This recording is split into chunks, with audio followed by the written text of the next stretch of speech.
96쪽 봐볼게요. 민준아, 다른 책들은? 어? 다른 책들.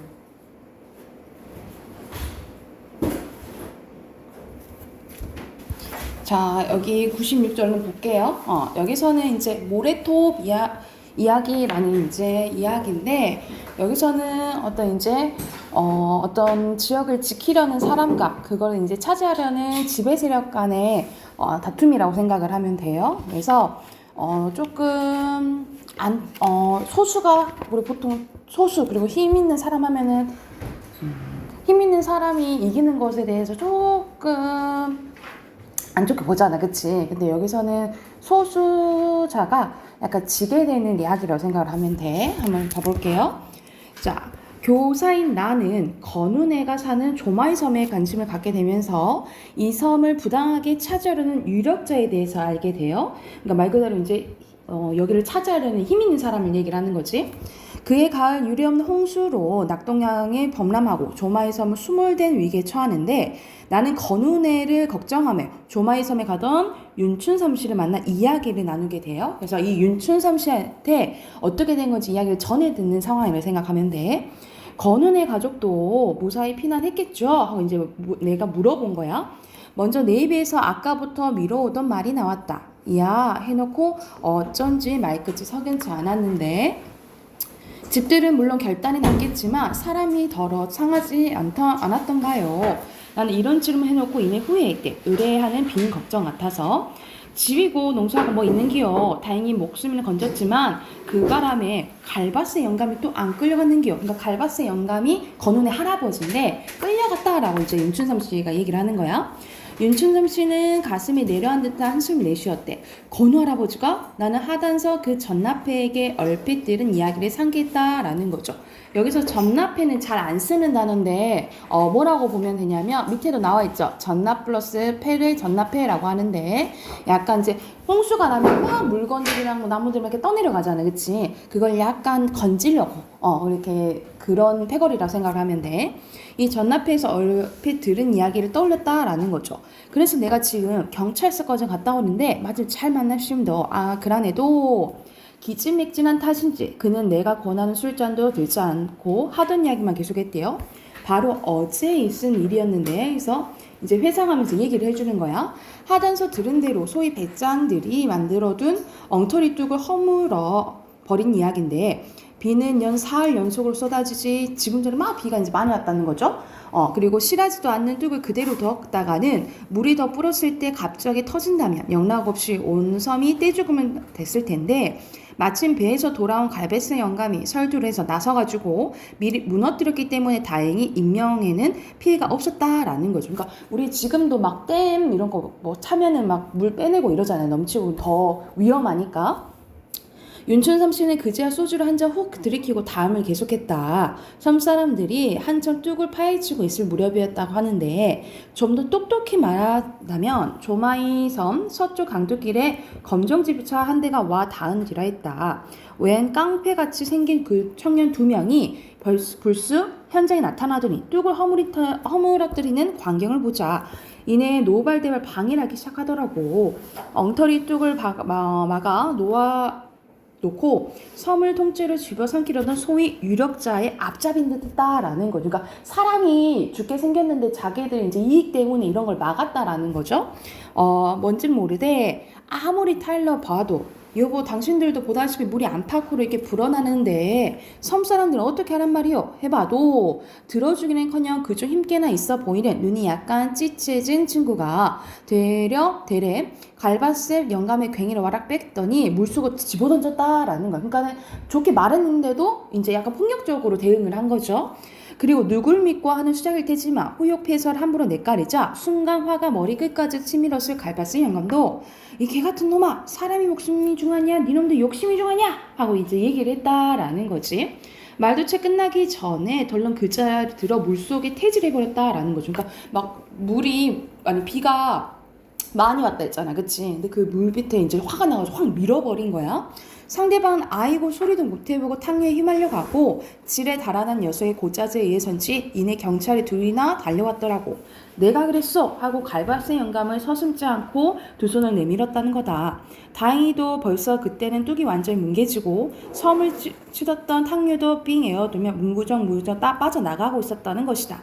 정말 우리 조마이섬을 지키다시피 해온 영감인데 살인죄라니 웃자면 죽겠는겨. 게다가 말하고 나를 쳐다보는 윤춘삼 씨의 벌건 눈에는 어느덧 닭똥 같은 눈물이 뚝뚝 떨어졌대요. 여기서 이제 거의 주제가 나오는 거지. 법과 유력자의 배짱과 선량한 다수의 목숨. 근데 거의 누가 이겨버리는 거야? 법과 유력자의 이제 힘이 이겨버리는 거지, 그치? 왜냐면은 우리가 힘이 약하면 약간 폭력적으로 할 수밖에 없잖아, 그치? 그래서 나는 이방인처럼 윤춘삼 씨의 캉캉한 얼굴을 건너다 보았대. 왜 이방인이라고 했을까? 왜냐면 이 사람은 전에 듣는 사람이잖아. 이 사람이 진짜 갈바스 영감을 뭐 직접적으로 도와줄 수 있어요? 도와줄 수 없잖아, 그치? 그것을 이방인으로 표현했다라고 보시면 돼요. 옆에 써놓을게. 여기서는 왜 이방인이라고 표현했냐면 이 주민을 도울 방법이 없는 나의 약간 속상한 마음, 나의 서글픈 마음이 담겨있다라고 보시면 돼요. 자, 폭풍은 끝났다. 60년 이래 처음이니 뭐니 하고 수다를 떨던 라디오와 신문들도 이제 거기에 대해서 감쪽같이 말이 없었는데 그저 몇몇 일간 신문의 수해 구제에 의연난에 다수의 금액과 옷가지들이 늘어갈 뿐이었다. 섬 사람들의 애절한 하소연에 불구하고 60이 넘은 갈바스 영감은 결국 기약 없는 감옥살이로 넘어갔다라는 거죠. 그래서 결국 여기서는 선량한 다수가 약간 그치? 안타까운 약간 느낌의 소설이라고 생각을 하시면 돼요. 자, 그러면은 옆에 여기서는 조금 짧죠? 소설이 좀 짧게 나왔는데 옆에 비행관 채우고 해당하는 문제 한번 풀어볼게요. 자, 조마이 섬에 일어난 일을 나에게 전달해주는 사람은 윤춘삼 씨지, 그치? 윤춘삼 씨고, 그리고 섬 사람의 주의하지만 실제로는 유력자가 소유하고 있는 것은 배경인 조마이 섬이죠. 조마이 섬. 그리고 오른쪽에 보면은 소수의 지배 권력과 그리고 선량한 다수가 착취하고 저항하는 이런 지금 상황인 거죠. 그래서 여기에 해당되는 건 법과 유력자죠. 유력자와 섬 사람들의 약간 갈등이 드러나 있다라고 보시면 돼요. 그리고 이거는 내가 이 사람들의 이야기, 갈바스 영감의 이야기를 듣잖아, 그치? 그럼 내가 주인공은 아니죠. 그래서 여기서는 전체적으로 1인칭 관찰자 시점이다 라고 보시면 돼요. 이거 됐을까요? 그러면 97쪽부터 101쪽까지 문제 풀고 답 확인 바로 할게요.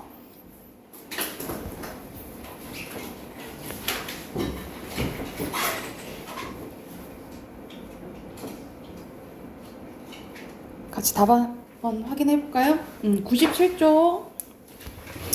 자, 여기서 갈등의 원인은 사회적인 거지, 그치? 그래서 여기서는 1번이에요. 1번이고. 자, 2번에 여기서 인물에 대한 설명으로 적절한 것은 3번이죠. 3번. 그리고 3번에 적절하지 않은 건 여기서는 5번이죠. 당연시 생각해온 거 전혀 아니지. 윤춘삼 씨의 모습을 통해서도 알 수가 있죠. 그리고 4번에 이거는 1인 어떤 일이 이제 윤춘삼 씨가 어떤 일이 있었는지 알려주잖아요. 그치? 전해주는 이제 형식이잖아요. 그래서 3번이고요.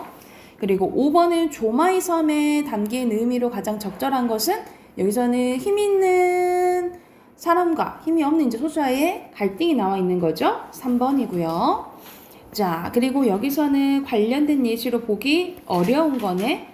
사투리 사용해서 사실성 높이고 그리고 저항이란 주제의식과 좀 먼 것은 1번이에요. 예, 어휘 봐볼게. 101쪽. 자, 가로는 고자질, 세로는 태질이고요. 태질. 그리고 2번에 가로는 영락 없이, 그리고 세로는 이방인이죠. 그리고 3번에 유력자, 그리고 뿌연 탕유죠. 그리고 할머니의 살도. 그리고 밑에는 이렇게 표시하시면 됩니다. 됐을까요? 그러면은 비문학 꺼내 볼게요. 비문학 문제 풀어야 되는데 지금 11대 할 차례거든요. 그래서 74쪽 74쪽부터 78쪽까지 문제 풀고 같이 한번 봐볼게요. 같이 한번 봐볼까요? 거의 다 한 것 같은데, 여기서는 이제 문단 표시하시고 총 6문단이에요. 그래서 여기서는 문단별로 요약하는 게 나오지. 특히 이 지문은 이제 국어도 관련된 시어에 대해서 나오는 얘기죠. 누구나 한 번쯤 시를 읽을 때 한글로 쓰여 있는데도 정확히 무엇을 이야기하고 있는지 이해하기 어려웠던 경험이나 한글로 쓰여있지만 무엇을 의미하는지 파악하기 어려웠던 경험이 있을 것이다. 왜 우리는 이러한 경험한 것일까? 시어에는 특별한 것이 있는 걸까? 하고 이제 문제 제기했네, 그치? 그래서 마지막 문제 제기한 부분이 중심 문장이고요. 핵심어는 시어라고 보시면 되겠죠. 자, 이유가 바로 나옵니다. 그 이유는 바로 시에 쓰이는 언어, 즉 시어가 우리가 일상생활에 쓰는 말과는 다소 다르기 때문입니다. 시어가 일상생활 속에서 언어와 다른 첫 번째 특징은 함축성인데, 함축성이란 말이나 글이 많은 뜻을 담고 있다는 성질을 의미하는데, 하나의 시어는 하나의 의미만 가지고 있는 게 아니라 다양한 의미를 가진다라는 거죠. 그래서 여기서는 함축성에 대해서 나오는 거지. 첫 번째 특징은 함축성이고, 자, 옆에도 빈칸 함축성 쓰시면 되겠죠, 그죠? 자, 한영훈의 님의 침묵을 예를 들어보제. 님은 같습니다. 사랑하는 님은 같습니다. 이 구절을 이제 해석하면, 님이란 시어는 일반적으로 사랑하는 사람을 의미하는데, 하지만 작가인 한용운이 승려였다는 점을 만약 고려하면은, 그러니까 이건 작가 입장에서 본 거잖아요, 그치? 우리가 작가 입장에서 보면은 우리가 문학을 해석하는 관점에는 크게 잠깐 설명해주면 크게 두 가지가 있어요. 작품 자체를 보는 것, 그것을 뭐라 하냐면 이제 내재적 관점이라고 하고, 작품에 영향을 주는 게 있는데 그게 작가나 시인이나 아니면 현실 그리고 독자 이 입장이 있어요. 이것을 중점으로 보는 것을 외재적 관점이라고 해. 그러면 이거는 외재적 관점을 이제 해석을 하는 거예요. 그러면 그러니까 외재적으로 이제 해석을 하면, 님은 절대자, 부처, 진리 이렇게 상징으로 해석될 수 있다는 거죠. 또한 시가 쓰인 일제강점기라는 것을 생각하면 이거는 시대, 현실 위주로 이제 해석을 한 거죠. 그러면 님은 잃어버린 조국, 국권으로 의미할 수 있다라는 거죠. 그러니까 님이란 하나의 시어가 여러 가지로 해석될 수 있는 게 무슨 성 때문이라는 거예요? 함축성 때문이라는 거지, 그치? 그래서 포괄하는 마지막 문장이 중심 문장이고요. 핵심어는 함축성이에요. 시어의 또 다른 특성은 음악성을 줄 수 있다. 이어진 말이지? 그럼 여기가 중심 문장이겠네. 자, 음악성이란 시어의 배열 속에 느껴지는 리듬을 가리키는데, 시를 줄글로 쓰지 않고 행과 연을 구분해서 쓰는 것도 모두 리듬을 살리기 위한 거죠. 두 번째 특성 빈칸 음악성 쓰면 되겠지? 자, 고려가요인 청산별곡을 한번 살펴보세요. 청산별곡에선 얄리얄리 얄라시영 얄라리 얄라라는 후렴구가 붙는데, 이 후렴구에서 리을과 이응 소리가 반복되는데 이를 통해서 리듬을 느낄 수 있다라는 거죠. 그러니까 이러한 자읍, 그러니까 음운을 통해서도 리듬이 느껴지고, 보통 우리가 리을과 이응 배웠잖아. 비음이잖아요, 그렇죠? 비음이랑 유음이잖아요. 그러니까는 포괄해서 울림소리라고 보면 되겠네. 울림소리잖아요. 이 울림소리는 약간 밝고 경쾌한 느낌을 준다라고 보시면 돼요. 그래서 이런 리듬감을 느낄 수가 있다라는 거지. 그래서 여기가 중심 문장으로 보시면 되고, 여기는 조금 짧아가지고 문단이, 그치? 리듬감이 이어서 핵심어고, 지금까지 살펴본 것처럼 시어는 일상 언어와는 다르게 함축성과 음악성이라는 특성을 가지고 있다. 이제부터 시를 읽을 때 이러한 시어의 특성을 고려해서 읽는다면 시를 더 잘 느낄 수 있을 거다 하고 마지막 알려주네. 그래서 시어의 특성이 핵심어다라고 보시면 돼요. 자, 1번의 빈칸 시어죠. 시어고, 자, 2번에 알맞지 않은 거, 1문단에 사례 들었죠, 그치? 그리고 2, 3문단에 개념 설명했죠. 함축성이랑 음악성에 대해서 얘기를 했지, 그치? 그리고 사례 들었고요. 서로 다른 거 비교 안 나오네. 3번이고요. 그리고 3번의 순서대로 두 가지 특성 나왔지? 함축성이랑 뭐예요? 음악성이죠, 그쵸? 그리고 4번에 적절하지 않은 거 몇 번? 5번, 그치? 한국인도 이해하기 어려울 경험인지 할 수 있다라는 거죠. 그리고 5번에 김영랑의 돌담에 속삭이는 햇발같이 예시가 나오는데 돌담에 속삭이는 햇발같이 풀 아래 웃음 짓는 샘물같이 내 마음 고요히 고운 봄길 위에 오늘 하루 하늘을 우러르고 싶대. 그래서 뭐뭐 같이 반복되죠? 봄길은 한 가지만 가질까?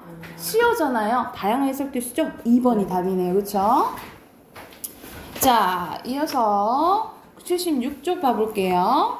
자, 애니메이션 만드는 이제 과정이 나오네. 첫 번째 문제도 바로 보면 애니메이션이라 하고 이제 개념 바로 나오네요. 여기가 바로 중심 문장이겠죠. 만화나 인형을 이용하여 그것이 마치 살아있는 것처럼 생동감 있게 촬영한 영화 혹은 이러한 영화를 만드는 기술을 애니메이션이라고 한다는 거죠. 애니메이션을 어떤 과정을 거쳐서 만들어질까 하고 이제 나오네. 그래서 요약은 애니메이션의 의미고요.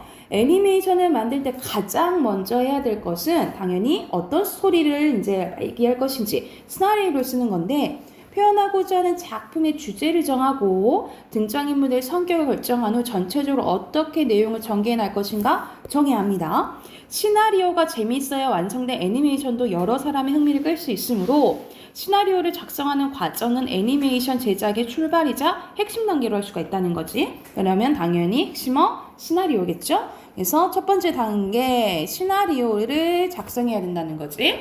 그러니까 스토리가 중요하잖아요. 그러니까 우리가 애니메이션 그림을 잘 그리는 사람이 있는데 스토리 잘 못 쓰는 사람이 있고, 그치? 근데 스토리를 잘 짜는데 그림 못 그리는 사람이 있고, 그래서 같이 공동 작업하기도 하잖아요, 그쵸?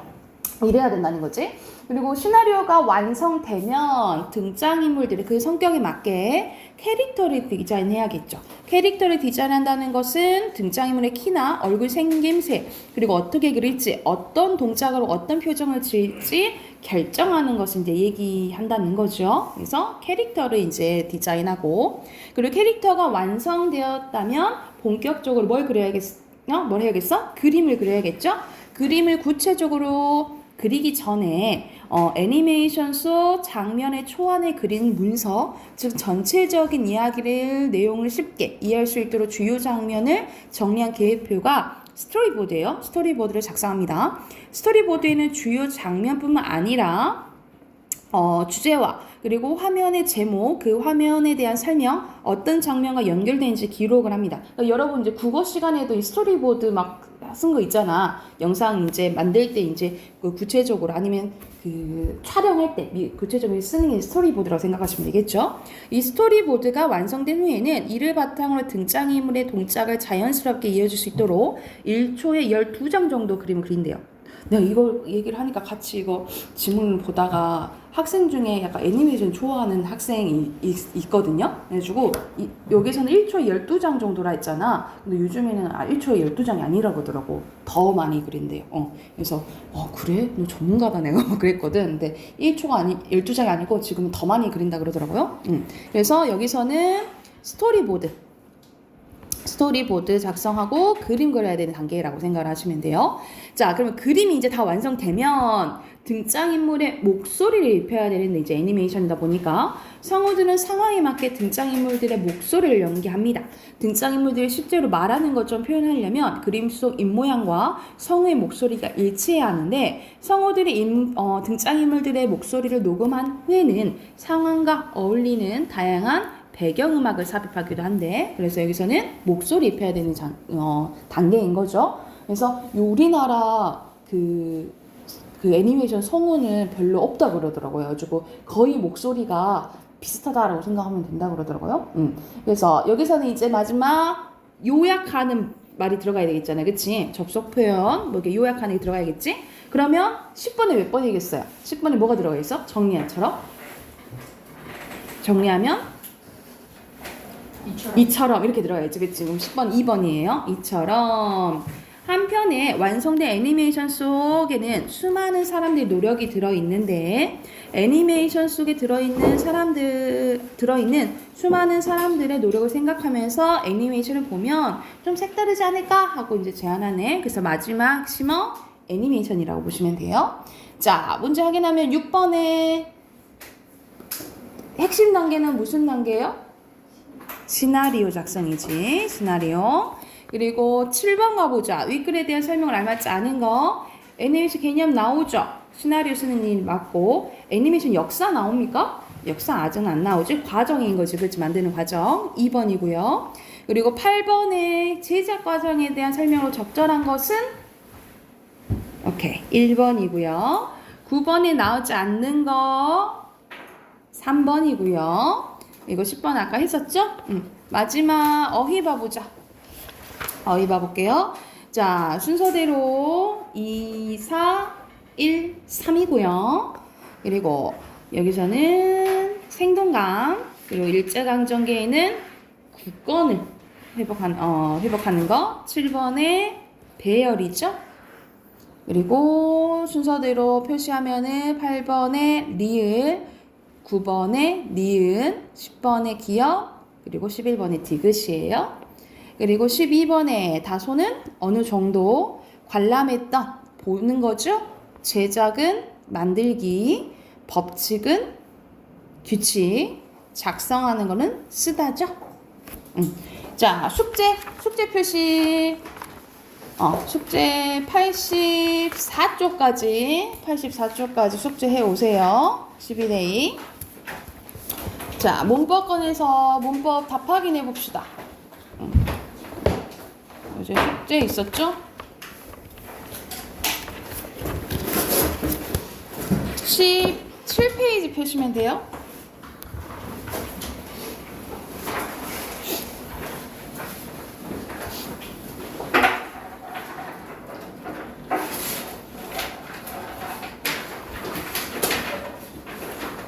들어오셨습니까? 자, 바로 답 확인해 볼게. 자, 여기서는 소리 나는 위치에 따라 분류하면, 자, 가장 많은 것은 잇몸소리라 했잖아요. 그치? 그래서 여기 고르시면 되겠지. 잇몸소리가 7개로 가장 많았죠. 그치? 그리고 울림소리, 안 울림소리 기준은 목청의 떨림 유무고요. 거센 소리 말 그대로 센 느낌이지? 격하고 센 느낌이고, 파찰음은 처음에는 파열하다가 마찰하는 거예요. 둘 다 일어나는 거고. 그리고 여기서는 예사소리, 된소리, 거센소리잖아요. 소리의 세기가 다른 거죠. 그지? 자, 쌍기역과 기역은 소리 나는 위치가 같죠. 열은 입천장 소리로. 히읗과 시옷은 소리 나는 위치가 다르죠. 리을과 니는 소리일 때 공기의 통로가 또 다르죠. 이건 여기는 유음이고 이건 비음이잖아요. 그리고 치읓과 티은 소리의 세기가 같죠. 거센 소리. 그리고 비읍과 쌍지에서 소리의 세기가 다르죠. 자, 잇몸 소리 찾으면 디귿, 쌍시오. 입술 소리는 피읍, 센 입천장은 지읒, 여린 입천장은 키읔. 민준아, 봐라. 17페이지 펴세요. 17페이지 펴시라고요. 그리고 예사 소리는 디귿, 지읒, 된 소리는 쌍시옷, 거센 소리는 피읍, 키읔이죠. 그리고 파열음은 디귿, 피읍, 키읔. 파열은 기으르브 이게 생각하면 되잖아. 마찰음은 쌍시옷, 파찰음은 지읒이죠. 자, 그리고 18쪽 1번에 국어의 자음에 대한 설명으로 적절한 거예요. 여기선 자음 19개라 했지, 그지? 그리고 모든 자음은 목청에 울림 없이 소리가 난다. 노란 양말을 울린다 했잖아요. 그쵸? 그리고 혀의 위치나 입술 모양, 변화, 윤모에 따라서 바뀌는 거는 이제 모음이지. 그리고 자음은 장애를 받죠. 4번이네. 그리고 공통점으로 잘못 나타낸 것은 여린 입천장 히읗 아니죠. 3번이고요. 그리고 끝소리는 받침 얘기하는 거예요. 종성 얘기하는 거예요. 끝소리에 쓰인 자음을 목초의 울림 여부에 따라 분류할 때 다른 것은 울림, 안 울림 얘기하는 거잖아요. 그치? 그러면 뭐예요? 4번이 다르네. 자, 그리고 첫 소리는 잇몸 소리면서 잇몸 소리는 가장 많았잖아. 니은, 디귿, 쌍디귿, 티읕, 리을, 시오, 쌍시오지죠? 여기 중에 된 소리래. 그러면 된 소리는 2개밖에 없잖아. 이거 2개 얘기하는 거지. 그치? 자, 그런데 끝소리는 열이 입천장 소리면서 열이 입천장엔 4가지가 있죠. 그쵸? 근데 여기서 비음이래. 그러면 이응이네요. 그쵸? 그러면 들어가는 게 3번이네. 그지? 자, 단단, 딴딴, 탄탄이야. 그러면 자음의 변화와 같은 거. 그러면 여기서는 4번은 아니겠죠? 그 다음에 3번 아니겠지? 답은 2번이네. 아니 1번이네요. 1번. 뭐 때문에? 여기 이순으로 가야겠죠? 그치? 예사소리, 된소리, 거센순으로 가야 되니까 1번이네요. 그리고 6번 갈게요. 6번에 바르게 자음의 소리 방법으로 바르게 설명한 것은 5번이고요. 5번 마찰음이니까. 그리고 소리 내는 방법은 파열음인지 파찰음인지 그거 얘기하는 거예요. 그치? 종류가 다른 거네요. 이거는 파열음, 요거 마찰음이네. 3번이네요. 나머지는 다 파열음인 거지. 자, 햅쌀에 쓰인 자음에 대한 설명을 알맞지 않은 것은 자음 뭐 있어요? 히읗, 비읍, 쌍시옷, 리을 이거잖아. 그치? 이 자음에 된 거야. 마찰음 한 개인가요? 마찰은 뭐 있어? 히읗이랑 쌍시옷 2개죠? 답 1번이네. 답 1번이에요. 울림 소리는 리을 하나고, 입술 소리는 비읍 하나고, 된 소리는 쌍시옷, 잇몸 소리는 쌍시옷과 리을 2개 맞네요. 그죠? 자, 여기 들어갈 순서대로 가보자. 신발이라는 단어는 표기 그대로 신발이라고 발음한 건 적절하다. 실제로는 니은은 무슨 소리예요? 거센 소리 아니고, 파열음 아니고, 잇몸 소리 맞죠? 울림 소리 맞죠? 스님 추정 아니네. 그치? 자, 니은을 무엇으로? 미음으로 바꿔야 하는데, 미음은 입술 소리지만 울림 소리죠. 그쵸? 답은 3번이네요. 3번. 자, 그리고 여기서는 디귿이 지읒으로 바뀌어 구지로 바뀐데, 여기선 소리 나는 변화가 얘는 잇몸 소리면 잇몸 소리가 뭐로 되는 거야? 센 입천장으로 가야 되는 거잖아요. 그치? 그러면 요렇게 가야겠네. 2번이네요. 자, 넘겨서 자, 1번 봐볼게. 여기서는 모음이 후설 모음이 전설 모음으로 바뀌어 잘못 발음되는 예로 적절하지 않은 거래요. 봐봐. 이, 에, 위, 왜, 으, 아, 우, 오잖아. 근데 후설 모음이 전설 모음으로 바뀌어서 하는 경우가 있는데, 우리가 봐봐. 아기가 있잖아. 아기를 우리 어떻게 발음하는 경우도 있어? 애기 하는 경우가 있잖아요. 그쵸? 이걸 뭐라고 하냐면 전설 모음화라고 해요. 전설 모음화라고 하는데 어떻게 발음 왜 그렇게 되냐면 아 계열이잖아. 그치? 근데 에 이런 식으로 발음하는 경우가 많다라는 거죠. 그러니까는 전설 모음화 이런 거라는데 그러면 예시 이거는 맞겠죠. 그쵸? 그러면 어미를 에미로 발음하는 것도 맞겠지. 그치? 그리고 띠어를 띠어잖아. 띠어를 띠여 이거는 반모음 첨가예요. 이건 전혀 아니고 3번이네. 그리고 죽이다 봐봐. 죽이다를 죽이다.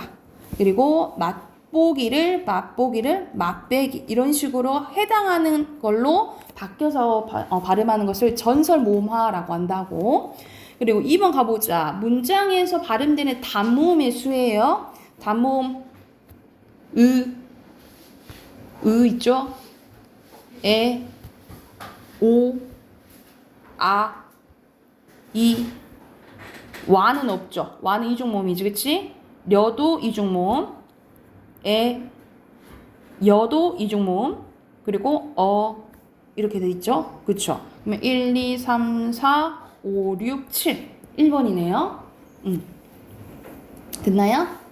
자, 그리고 무지개의 어원을 설명한 부분이래. 기억에 대해 설명을 적절한 것은 무의 모음, 의가 우로 변하고 어가 에로 변해서 오른날의 무지개가 되었다라는 거야. 그러면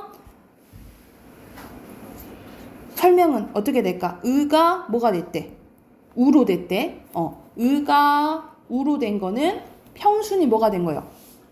평순이 원순으로 된 거죠? 평순이 원순이 되고 애가 애로 됐다라는 건 뭐야? 애가 애라 됐다는 것은 중모음이 저모음이 된 거죠? 중모음이 저모음이 된 거야? 그럼 해당하는 거 3번이네. 그죠? 자, 4번 가볼게. 이거 봐봐. 이거는 바로 표. 이에, 위에 항상 쓰라고. 의어와 우어 표 하면은 바로 풀 수 있는 거잖아. 고모음이면서 평순 모음은 이랑 의죠? 그럼 몇 번이야? 2번이지. 바로 고를 수 있겠지. 그치? 자, 그러면 여기 채워볼까? 잇몸 소리면서 파열음이면서 된 소리는 쌍디귿이죠. 그쵸? 그리고 비음은 여기 미음. 그리고 여기서 파철 거센 소리는 치읓이죠. 그리고 여기선 히읗. 여기는 이응이네. 그죠? 그러면 만들어서 한 거는 2번이 되겠네요. 자, 6번 가볼게요. 6번에 세, 뿌, 까, 싸, 까 된 소리로 되는 거잖아요. 그쵸? 그러면 더 세게 말을 해야겠지. 그치? 4번이에요. 자, 마지막 조 봐보자. 7번 가볼게요. 여기서는 들어갈 자음을 순서대로 말한 거. 여기선 입술 소리. 여기는 뭐가 들어가겠어? 센 입천장 소리. 이거는 여린 입천장 소리가 닿아야겠죠. 그럼 몇 번이에요? 3번이죠. 그리고 여기서는 자음조, 입안을 좁혀서 공기가 그 좁은 뒤로 통과하며 스쳐가게 발음하는 게 있대. 그러면 이거는 마찰음 얘기하는 거죠. 그치? 그럼 몇 번이 마찰음이 들어가는 거? 마찰은 시옷, 쌍시옷, 히읗이 들어가야 되네? 들어간 거 4번이죠. 자, 어제 코가 막혀서 힘들었대. 그러면 코가 막혀서 힘들면 비음이잖아요. 비음은 어머니 봐야겠지. 그치? 이거 들어간 것은 몇 번이에요? 2번이죠.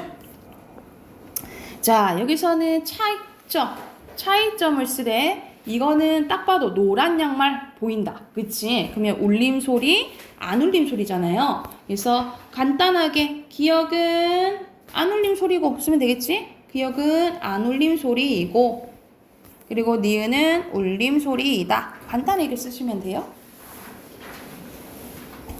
자, 11번 가볼게요. 11번에 의와 어를 발음하는 게 잘 안 되네. 그러면 그 두 모음을 바르게 발음하려면 어떻게 해야겠어? 의랑 어의 차이.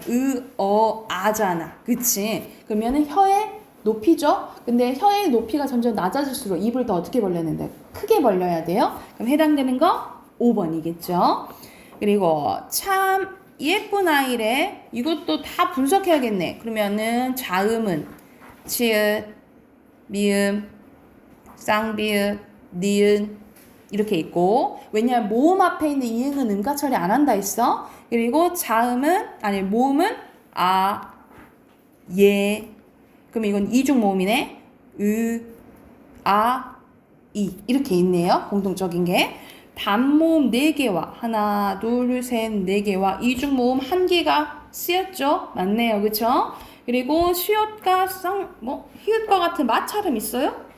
마찰은 없네. 2번이네요. 나머지 맞다 생각하시면 되고. 자, 여기서는 알맞지 않은 건데 첫 소리는 입술 소리 맞죠? 그리고 이중 모음 그리고 흐름 소리네요. 맞고요. 그리고 마찰음, 후설 모음 그리고 잇몸 소리 맞네요. 그리고 목청 소리 고모음, 그리고 여린 입천장 소리. 맞네요. 그리고 비음, 평순모음, 안 울림 소리. 맞네요. 그쵸? 그리고 거센 소리. 맞죠? 전설모음이야? 우? 전설모음? 아니지. 파열음은 맞는데 전설모음이 후설모음이죠. 5번이네요. 여기까지 됐죠? 그래서 음운은 여러분 가장 그 문법에서 기본이야. 왜냐면 이제 더 여기서 나오지 않았는데 음운 변동 하면은 여러분 이 음운이 기본적으로 어떤 의미인지 알아야지 음운의 변동 현상에 대해서 이제 여러분이 잘 이해를 하거든요. 그래서 예를 들어서 니은이 뭐야 하면은 무슨 의미인지 딱 나올 줄 알아야 되는 거야. 니은 무슨 의미지? 비음이죠. 비음이고 어디서 나? 잇몸 소리, 그치? 잇몸 소리면서 울려야 안 울려요? 울리죠, 그치? 이런 식으로 바로 나와야 된다고. 자, 그 다음에 기본적으로 우리가 음운에 대해서 나면 더 큰 품사에 대해서 해볼게. 품사. 자, 품사는 선생님 들어가기 전에 전체적으로 이제 얘기할 건데 우리 한번 했지만은 한 번 더 설명을 해줄게. 자, 품사는 자 여기 한번 봐보자. 26쪽 봐볼게요. 26쪽. 승현이 책 없지? 좀 전달 좀 해줄래?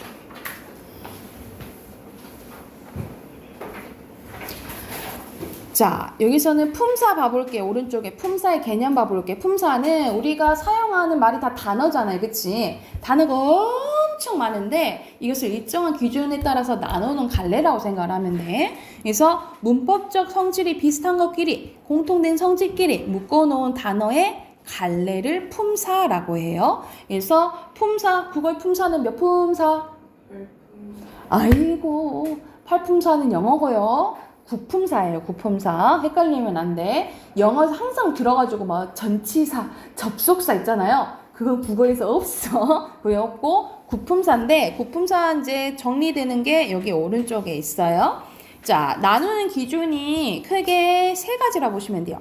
형태, 기능, 의미야. 이 형태, 기능, 의미에 따라서 나뉘어지는데 말 그대로 문장을 쓸 때 형태가 변하면 가변어, 형태가 변하지 않으면 불변어라고 해요. 그러니까 예를 들어서 빵 있죠? 빵은 계속 문장에서 빵이야. 그치? 근데 우리가 먹다 봐볼까? 먹다는 먹다, 먹니, 먹구나 하고 변하죠. 그쵸? 그러면은 빵은 무슨 어야? 불변어야. 근데 먹다는 뭐예요? 가변어. 이렇게 생각하시면 되겠죠. 그쵸? 그리고 기능은 하는 역할에 따라서 5가지로 나뉘어집니다. 체언. 체언은 몸체자야. 가장 중요한 역할을 하는 걸 체언이라고 하고, 체언에는 명사, 대명사, 수사가 있어요. 명사는 말 그대로 이름을 나타내는 거야. 예를 들어서 윤승현, 이거 명사인 거야. 에어컨, 명사인 거예요. 근데 대명사는 명사를 대신해 주는 거. 그, 아니면 저것, 이런 것들 있죠. 그리고 수사는 말 그대로 하나, 둘, 셋, 첫째, 둘째, 셋째, 이런 것들 있죠. 숫자라는 건 수사. 그리고 관계어는 문법과 단어와 단어의 문법적인 관계를 나타내 주는 걸 관계어이라고 해요. 그래서 거기에는 조사가 있는데 예를 들어서 나 빵 먹다. 뭔가 의미는 대충 알지, 그치? 그런데 뭐가 들어가야지, 조사가 들어가야지 확실해져요. 나는 빵을 먹는다. 그래서 여기서 는과 을을 뭐라고 한다는 거야? 조사라고 한다는 거야. 그래서 이 조사가 있어야지 단어와 단어의 문법적인 관계를 나타내 준다라고 생각을 하시면 돼요.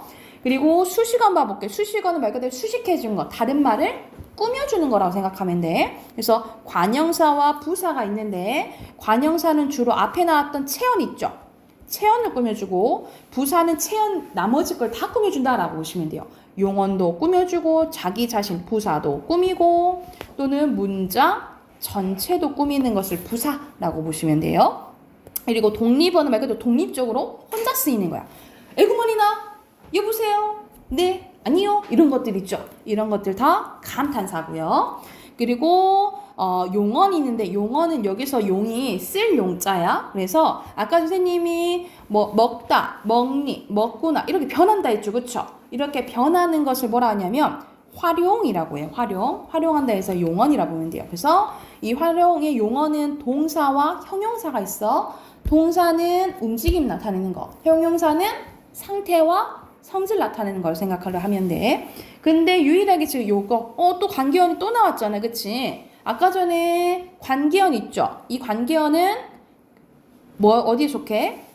불변어에 속하잖아, 그치? 근데 예외적으로 서술격 조사 이다가 있어요. 얘는 조사긴 조사인데 어디에 속해? 가변에 속한다 라고 생각하시면 돼요. 그러니까 예를 들어서 나는 학생이다 쓰였죠, 그치? 체언에게 붙기 때문에 이건 조사로 보는데, 근데 얘는 특이하게 바뀌어요. 어떻게? 난 학생이니? 학생이구나? 학생이야. 이런 식으로 바뀌잖아, 그치? 그래서 얘는 조사긴 조사인데 어디에 속한다?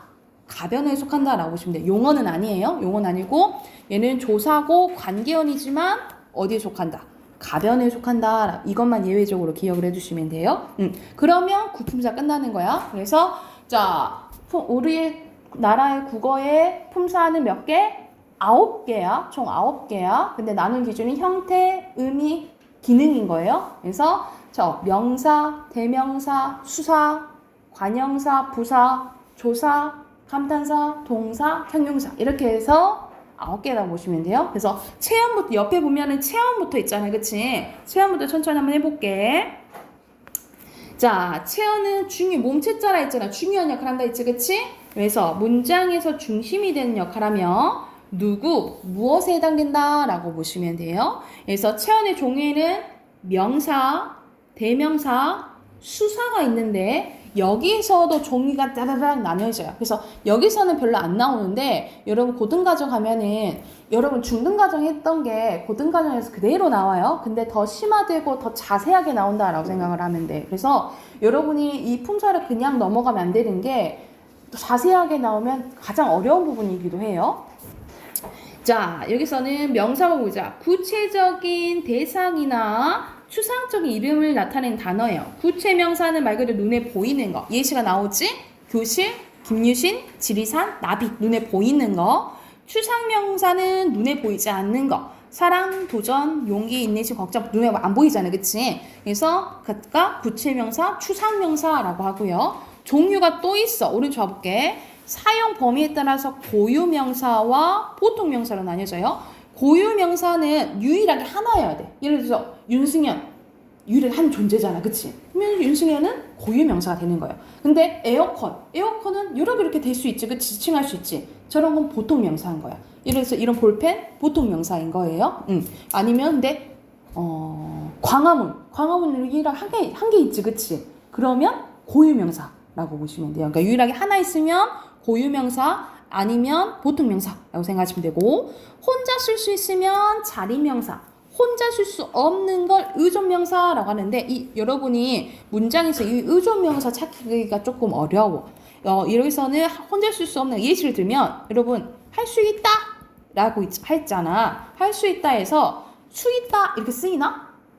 안 쓰이잖아. 앞에 이 할이 수를 뭐 해줘야 돼요? 꾸며줘야 되죠, 그쵸? 할 수가 있다 이렇게 꾸밈을 받아야 돼. 이럴 때 이 수가 무슨 명사라는 거야? 의존명사라고 보시면 돼요. 의존명사. 이런 식으로 혼자 쓸 수 없는 명사를 의존명사라고 해요. 그래서 여기서는 명사의 종류는 이렇게 구체명사, 추상명사, 고유명사, 또 보통명사, 그리고 자리명사, 의존명사 이런 식으로 나뉘어진다라고 생각하시면 되고요. 다시 올라가서 대명사 볼게. 사람을 다시 나타내면, 지칭하면 인칭대명사라고 하고요. 또 1인칭, 2인칭, 3인칭으로 나뉘어져.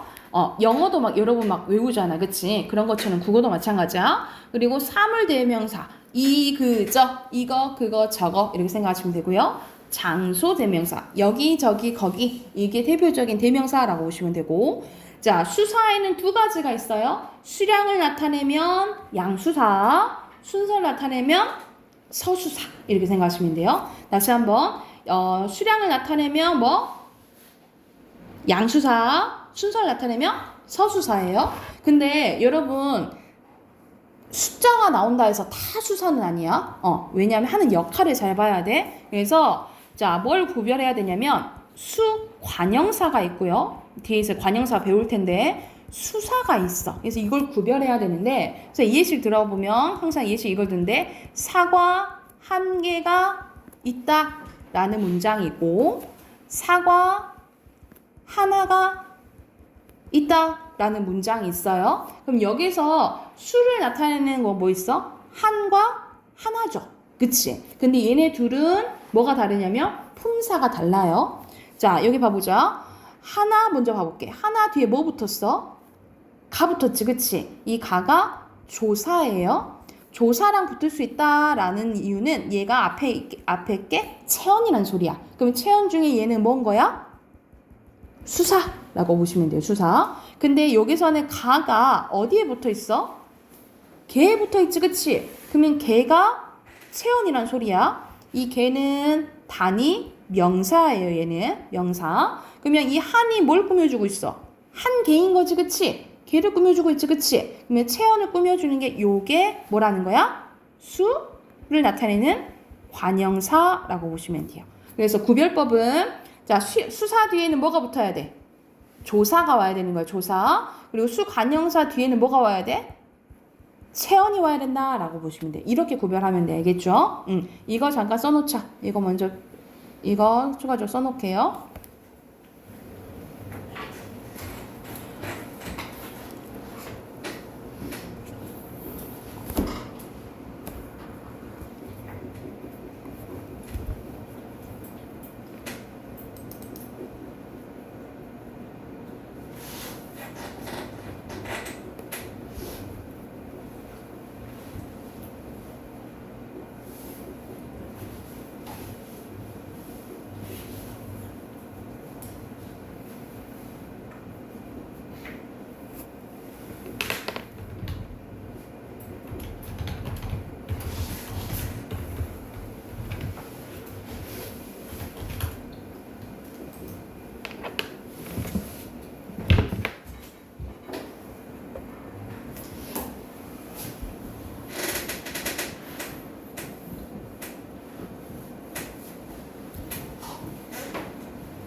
됐나요? 자, 밑에는 체언의 특성 나와 있는데 특성 봐보자. 자, 문장에서 사용된 형태가 변해요, 안 변해요? 변하지 않아요. 그럼 무슨 어? 불변어, 그치? 불변어다 이 말이야. 그리고 누구랑 짝꿍이냐면 조사와 결합돼요. 얘는 조사랑 붙어서 나타나. 그래서 다양한 기능을 하는데 우산이 새가 하면서 주어가 되고요.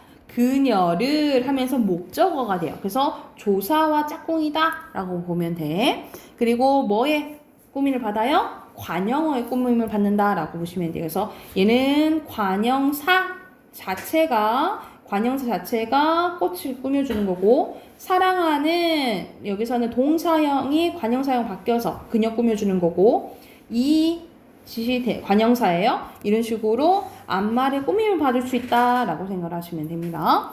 자, 그럼 해당하는 문제 옆에 있거든요. 27부터 29 풀어볼게요. 29쪽까지 문제 풀고 답 확인해보게.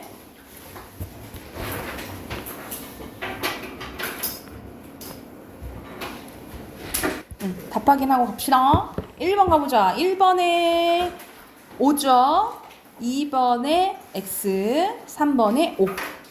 자, 체험 선생님 바로 표시할게. 우리 할머니 딸 둘, 승준 여기, 첫째 안전, 둘째 안전 한 썼으니까 최우선. 이렇게 쓰면 되고요. 명사는 할머니, 딸, 승준, 안전, 최우선. 대명사 우리, 여기, 수사, 둘, 첫째, 둘째 쓰면 되겠죠. 자, 그리고 6번은 구체명사, 7번 추상명사, 그리고 8번 구체명사. 그리고 사람의 이름을 대신한 거 대명사죠. 인칭대명사죠. 나, 누구, 우리. 사물을 나타내는 것. 저것, 무엇, 그것. 그리고 11번에 장소. 이곳, 어디, 거기. 쓰면 되고요. 자, 1번에 적절하지 않은 거 5번이고요. 이거는 상태를 설명하는 건 이건 용언에 대한 설명이에요. 그리고 2번에 체언 아닌 거 3번 부사죠. 그리고 3번에 적절하지 않은 거 그녀, 그곳, 여기 대명사잖아요. 그쵸? 설명하는 거 3번이죠. 이건 추상 명사에 대한 설명이지. 그치? 그리고 4번에 명사 찾아보자. 학교, 국어, 공부, 보람. 4개네요. 우리는 대명사야. 5번 가요. 5번에 알맞은 거 2번이고요. 6번에 명사, 대명사, 수사 다 찾아야겠지? 여기서는 명사, 대명사, 수사 이렇게 표시할게. 대명사 없네. 그리고 여기에서잖아. 대명사, 명사 없네. 대명사, 명사, 수사. 답 3번이네요. 그리고 7번에 수사가 없는 것은 4번이죠.